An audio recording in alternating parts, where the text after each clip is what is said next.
In Pre or post? Vav Zayin. Okay. Um,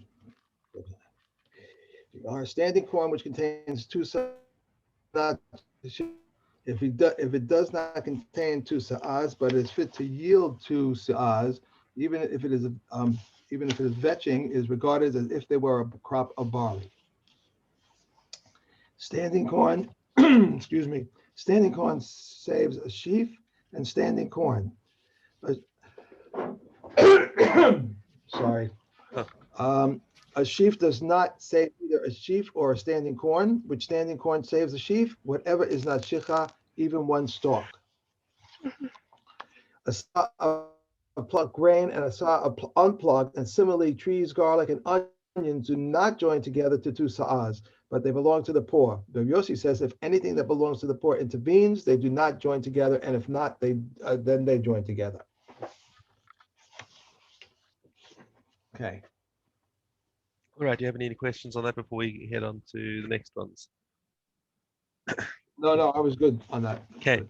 Tavua shenitna l'shachas or la'alama. So if he took produce that he was going to throw away, or that he was going to use for binding a haystack. Sometimes you take some of the produce and you use that just as a raw material for binding, not for food. V'chein ba'agudei hashum, ba'agudos hashum habetalim. So also with the same goes for bundles of garlic and onion. Sometimes you use part of the produce to make the binding. Ein lahen shichra. Now for that, for the pieces that he put aside not for food purposes but for binding, there's no din of shichra. V'chol hatmunim ba'aretz, and anything that is stored in the ground could go on haluf v'hashum v'abetalim. So you have luf is uh, keep struggling for the right term for what is luf, but it's something like an onion. Um, does he have a translation of luf? I'm looking for the explanation for it. Mm. Loaf, a kind of onion, which is Yeah, very bitter and sharp, and yeah, sharp root, that's the bitter Kahati and sharp root. that's his yeah, that's the Kahati translation there. Okay. Um, okay, so it's a kind of an onion. Vashum v'avatalim, things that are stored in the ground. Rabbi Yehuda Omer ein lahem shechta. Says what? Since they're stored in the ground, there's no din of shechta there. V'chachamim rim yesh lahem shechta. So why? So what's the svara between them? Um, the reason, uh, the reason is because the pasuk says basadeh, and these are Mhm. not left in the sadeh; these are left in the ground. The Chachamim say no, but sadeh is mashmeh even betoch this hasadeh. They say that can even include anything that's inside the space of the field, including the things that are hid under the ground. Okay, halachah follows Chachamim. Hakotzer balayla. Now, if somebody puts themselves in a situation, we said before that if the poor get together and hide some of the produce so that the balabais will forget, so that's not called shecha because that was an ones. But here comes a guy who harvests at night, v'ham amer, or he makes bundles at night, v'ham summer. A blind person goes out harvesting. Yesh lahem shecha. This is no longer called an ones. Mhm. Um, okay, this is no longer called an ones. Um, because when they went out to do their harvesting, they knew the risks. They knew that that there was a very strong chance that they were going to forget stuff, so they can't now come and complain. Whoa, I had no idea I was going to forget so many different bundles all around. Okay, and and it's only the heter of three for the balabais, two for the anian only holds when they're near each other. This is my understanding. But if you forgot them all around the field in different locations, then I'm guessing that would still be shechta. Anyway, im haya miskaven litolis hagas hagas. If his intention in his style of harvesting was to go out once to go and pick out the big bundles, and then to come back a second time to pick up the smaller ones in a separate shift, ein lo shichta. That's fine. That's legit because that's just his mode of harvesting, picking up the big ones first and then picking up the small ones. So then, even if he actually forgot the big ones, he's still coming back to the field and he's coming back for a legitimate purpose because that's just how he's doing harvesting. The imamar hare ani kotzer almanas mashi ani shochech ani yitol Yesh lo shikha. If he says I'm gonna go out into the field and just I'll deny that things that I forget over here, I'm gonna come back for a second time. And the Torah says, sorry, you're not allowed to make a t'nai on what's stipulated in the Torah. Your t'nai is batel, and the produce becomes shikha anyway. Okay. Correct sign. Kol zayis sheyes lo shem basadeh. Okay, if an olive tree has got a name in the field, afilu kazayis hanatofa, even if it's called something like zayis hanatofa, which is that is kind of like it's dripping bishato that drips with oil in its time. Mishchacho, and he forgot this olive tree, eno shikha. Now this tree is too Well, you're breaking significant. up. Let me see why. Sure, you broke up over there. You said even if it can hear me. Yeah, I can hear you. Can you hear I'm me just now? I'm wondering if it's you or if it's me. No, Oh, no, I fixed it. No, it says my internet connection is unstable, okay, so but it I have a wasn't your full. side. I have all the Yeah. bars over here. I don't understand. Okay. All right. Never mind. So let me go back again. We're speaking about the olive tree. The olive tree has got a shame for us. It's got a good name, and and even if the harvesters went through and forgot that tree, it's not considered shechna because it is a tree that's significant with a name or whatever. Okay, we're going to go into more about this. What are we talking about here? Bishmo, ubamasav, ubimkomo. Three different ways that a tree could have a reputation, could be singled out as not being shaykh for shikha. Okay, Bishmo, if it's got a name, it's called shifchani or beishani, right? If it's called something that pours, the shifchani tree. So if people know this one is the one that drips with oil, then then it's going to be exempt from shikha or beishani, uh, either because it comes from the city of Beishan, or which is Beit Shan, okay, or else it's because it's mevayesh it perotav mishubachim it's chavero, because its fruits are so good it embarrasses its neighbors. That's the Beishani. Okay, so that's a couple of examples of how a tree could have a name. Or b'masab, or it's known for how much it produces. Shehu ose harbe. Or bimkomo, shehu omeid b'tzad hagas or b'tzad hapirza. Or if it's got a known location. Now we spoke about having a known location previously with shikha when there were bundles of wheat that were left by the side of the shed or by the side of the wall or whatever, and Beis Hillel, who's the halacha, said that that's still considered shikha. Okay, even though it's got a notable location. So what's with the olive tree? The difference is that with an olive tree is permanently there, whereas bundles of wheat move around. So Yeah. just because Okay. it was in a place where it was a memorable place, that doesn't help you with a bundle of wheat. But with an olive tree, that's a significant one because because it's got a notable location. Then it also will not be subject to shechta, and even Beis Hillel agrees with that. Okay. Right, Ushar kol hazeisim. All other olive trees, however, shnaim shechta ushlosha einam shechta. Two of them are considered shechta, but if you've got three, then it's no longer considered shechta. Rabbi Yossi Omer Ein Shechta L'Zeisim, and Rabbi Yossi comes in and says, "Forget about it. I'm walking out the room over here because Zeisim are so important that there's never such a din of Shechta." In the Yerushalmi on this point, actually, Rabbi Yossi is only making this point during the time of Hadrian, because Hadrian went on a Okay. scorched earth policy at some point, and he destroyed all the olive trees. So he destroyed a lot of produce. Um, but the olive trees in particular became a lot more valuable, and therefore Rabbi Yossi says that in the time of Hadrian, there was there's no shechta by olives because they're all considered too important. But in a time when you've got lots of olive trees like today, then even Rabbi Yossi would agree that there is a din of shechta on zaysin. I'm trying to understand exactly why two are shechat, but three are not. That's the same din as we mentioned before about when Beis Hillel said that anything that's got two is for the aniyim, but three is for the balabais. Like La'ani v'lager tazov. Because Okay. for an ani and for a ger, so that's two. Whereas by Shammai, we took it from a different pasuk. It was like ger yasam almana. Okay. All right. Okay. Okay. Peah. Dalid Dalet Hay. hey. Yeah. Three times in the day, in the morning, at midday, and at mincha. Rabbi Gamil says they stated this as a minimum. Rabbi Akiva says they stated this as a maximum. A bet namar would can collect a bet nama. No, is that right? A bet nama would Yes. collect by the rope, and they would give from each furrow. Mm-hmm. So, okay. If a non-Jew reaped his field and afterwards he converted, he is exempt from lechid, from shicha, and from peah. Rabbi Yehuda obligates regarding shicha, for shicha is only at the time of the imor.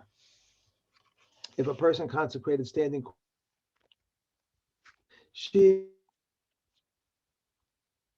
cords and he redeemed sheaves, he is exempt. For at the time when it became a libel, it was exempt.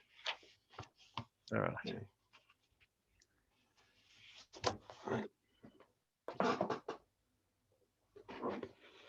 Oktim. Okay. All right. Regarding undeveloped fruit and unripe fruit, Rabbi Kiva rules them susceptible to become a tummy with tumas Oakland. Rabbi Yochanan ben Nuri says susceptible only when they reach the tithing stage. Regarding hardened olives and grapes, Beis Shammai ruled them susceptible to becoming tame, but Beis Hillel ruled them tahor. Regarding fennel, Beis Shammai rules them tahor, but Beis Hillel rules them susceptible to becoming tame, and so too regarding tithes. Heart of palm is like wood for all matters, except that it may be purchased with Ma'aser Sheni money. Immature dates are food, but are exempt from tithes. And So from when do we do the fish heart of contract palm. to? Just to remind us, the heart of palm. Why doesn't Rabbi Yochanan ben Nuri disagree on this point when he did already about all the spices that he said um, that you can't take those with massive sheni money. Um, so because it is because the heart of palm ultimately itself is being eaten by itself. So Right. even though it's not edible in its initial stage, once it's been cooked or pickled or whatever you do with it, then it becomes edible. But it says as the bark of the palm tree grows each year, the new growth is soft and edible once it is cooked and fried. Hmm. Not by the following winter is hardened to wood. So as soon as it starts Yeah, producing that new wood, I guess it's edible then when it's cooked and yeah. fried. I've never had that. So You've never had heart of palm? Oh, it's excellent in salad. no, I'm afraid of it.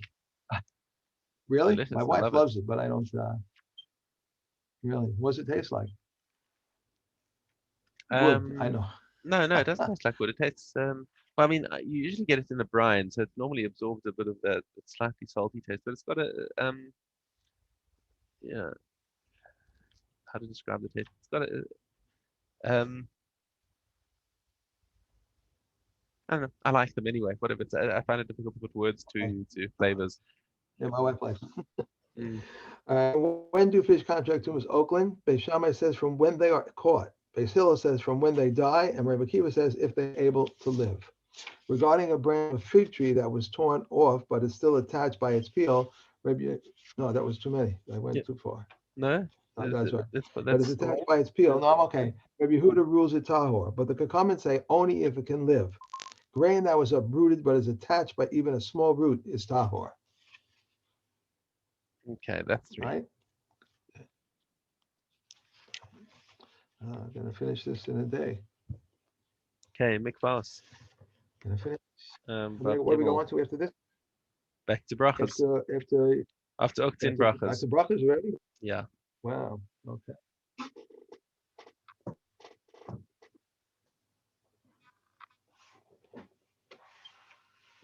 Okay. Um, of rainwater, another also containing 20 sa'ah of rainwater, and the other containing 20 sa'ah of drawn water. And one of the drawn water is at the side. And three persons went down and immersed themselves therein, and the waters became mangled. The mikvos are tahor, and those that are immersed themselves therein are tahor. Hmm. one of the drawn water was in the middle, and three persons went down and immersed themselves therein, and the waters became mingled. The mikvos are as if they were, and those that immerse themselves are as they were. Okay, so the reason A why, of sponge or course, is that once you've got if you've got the two kosher ones next to each other, and the people get in and push the water level up so that they mingle, now you've got 40 sa'ah on the one side and all together. right, And then once you've right. got 40 sa'ah over there, and that's now in contact with the third one, which was from Maim She'ovin, they purify the water of the one on the side because but that only works when the two kosher mikvahs are next to each other. Okay. If a sponge or bucket contains lugam of water and it fell in, it does not qualify it because all they said was 3 lugam fell in. If a chest, one not immerse anything in it unless it has a hole the size of a water skin tube. The Behuda says, in the case of a large vessel, 4 tefachim, in the case of a small vessel, the greater part. If it was a sick or a basket, I'm sorry, if it was a sack or a basket, one may immerse things in it however it is, because this water is mingled. If they were placed under a pipe, they do not disqualify a mikvah.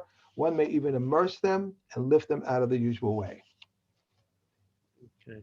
Caleb. Bum, bum, bum, bum, bum, bum, bum, First bum, side. bum. Okay. These are tame among the earthenware utensils: a tray that has a rim, an enclosed fire pan, and a tray that is filled with bowls. If one of the compartments became tame via a sheret, the others do not become tame. If it has a rim that extends above the compartments and one of the compartments became tame, the others become tame. The same applies to an earthenware spice container and double inkwells. A wooden spice container whose compartments became tame via liquid, its other compartments do not become tame. Now let's just Yochanan wake said, up a sec. Wake up a second over here. Remember, this is an important thing to remember. Remember, we said with liquids have the ability to be matame just the outside of a container. Okay, and that right, becomes a shani latuma on the outside because the liquid is treated as a rishon and the outside of the kli becomes a shani over here. So now with this base tavlin is like the spice tray. So now one of the compartments becomes tame on the outside, so its companion next to it does not become tame on the outside because the walls are oh, separated from the two of them. Okay, from each other. yeah. Right, okay, So carry on. all You right. were saying a base tavlin shel eight shenitma echad b'mashke. So one of them became tame from a mashke. Its neighbor doesn't become tame. The other compartment, right, Yeah. okay. Rabbi Yochanan Nori says we divide its thickness. That which serves the tame compartment is tame, and that which serves Oh, you know it what? has a rim that. No, I'm just realizing this is not talking about the outside. This is talking about even the inside. That this wooden tray, the two separate compartments can become tame separately. Mm, Okay, it sounds like you missed half of what I said there. I missed that. Yeah, I'm just looking at the picture of the Chachamim and Rab Yochanan ben Nori. I'm not sure if I see a difference in it in the picture. Shading indicates the extent of the tame area, but they look like they're both the same. Oh no, I see what it is. The Chachamim have that little box going over to the next one, Mm-hmm. and Yochanan ben Nori it's separated between each compartment is separate. You're right. Hold on a Correct? second. The cliche needs to gabo mashkim lo needs tocho. But im needs ta echad b'sheret needs chavero. So כשנצמא ta echad נהגה התומר בגבו של ta sheni. Okay, חולקינס אוביו. אם נהגו משכין צבעים בדופן שבין שני תאים. Okay, so Rabbi Yochanan ben Nuri is talking about the outside of the container. Right. You So, can see that it's certainly it's divided, but the two boxes are separate. That's the difference. right. So we divide. Nori says we divide the thickness. That which serves the tame compartment is tame, and that which serves the tahor compartment is tahor. Right. If it And has a rim that extends above the compartment and one of the compartments becomes tame, the other becomes tame. right, because now that's now the rim joins the two. Yeah. Okay. Right. Okay. A torch is tame, and a lamp holder contracts tuma via airspace. The comb-like projections are a tzatzar. The Rebbe Eliezer rules it tahor, but the common rule it tame. Okay. One more. The That was measure like of a that hole was that will like render that was like that jug with a sort of a crown around the top. So that top of mastrake it, that right? was so in between the spikes.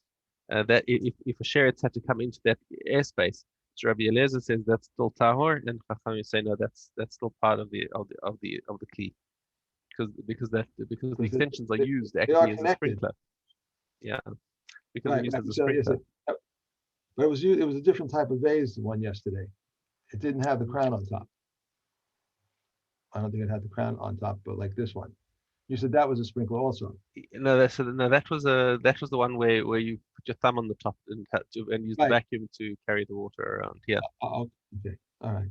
All right. Okay. One more. The measure of a hole that will render an earthenware utensil tahor is as follows. That which was intended for food, its measure is with olives. That which was intended for liquid, its measure is with liquids. With that which was intended for both food and liquids, we apply it to the most stringent measure of olives. Okay. All right. Baba Basra, place yod.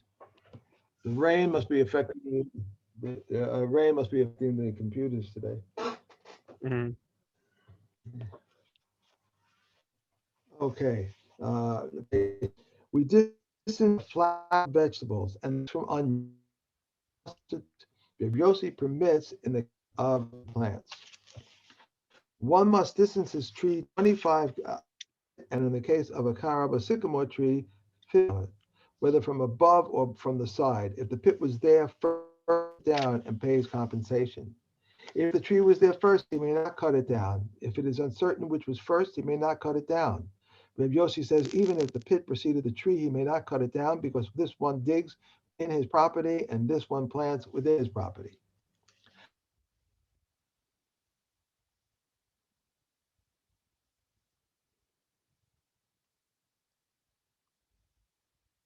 yes. In between, this one Okay. may We approach. lost we lost we lost you there for a minute.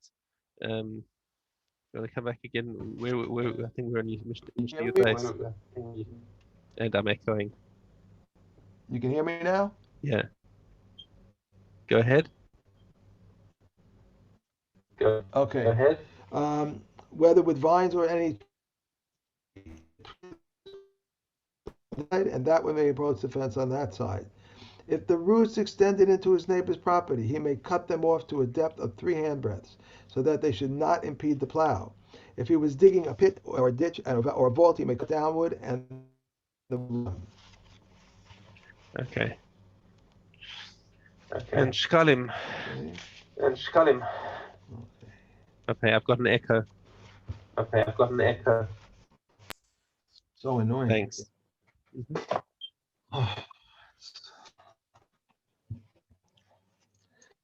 Hmm. Hey, 13 collection chests in the temple, upon which were nests and young pigeon burnt offerings, wood and frankincense, gold for the gold for each year. And old shkolim was for one that who did not pay his half a shekel last year and pays it this year. Nest refers to turtle doves, and young pigeon burnt offerings refers to young pigeons and are all burnt offerings.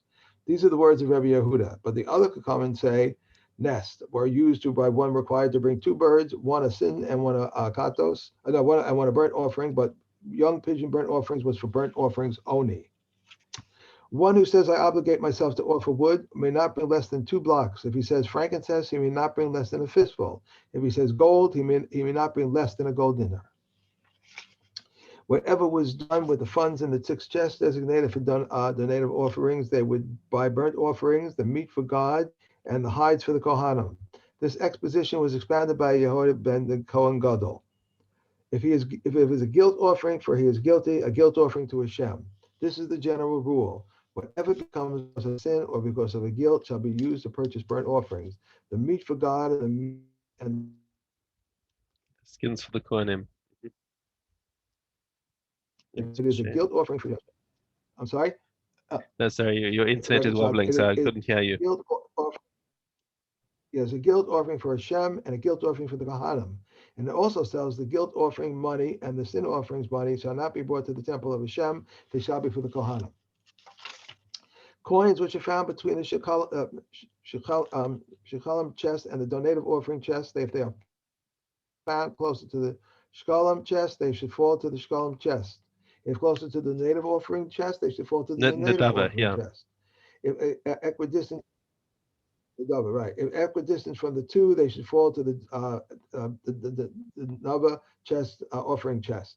Coins right. So basically, when it's midway, then it's basically the suffix, and the suffix will go to the chomer, the more chashava box. Right. Coins which are found between wood and frankincense, if they are found closer to wood, they fall to wood. If they found closer to frankincense, they fall to frankincense. If equidistant from the two, they should fall to the frankincense. Coins which are found between nest and young pigeon burnt offerings, if they are found close to nest, they should fall to nest. Closer to young pigeon offerings, they go to young pigeon offerings. If equidistant from the two, they go to the young pigeon offering.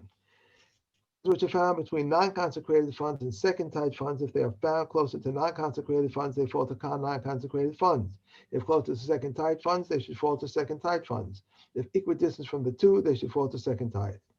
This is the general rule. We decide according to the proximity, even for leniency, but in the case of equidistance, we go for stringency. Coins which are found before animal dealer. Eliezer, we're done. That's it? Yeah. Okay. All right. All right. See if I can catch Have a minion. A great Shabbos. You too. Enjoy. Good Shabbos. I will see you Sunday morning.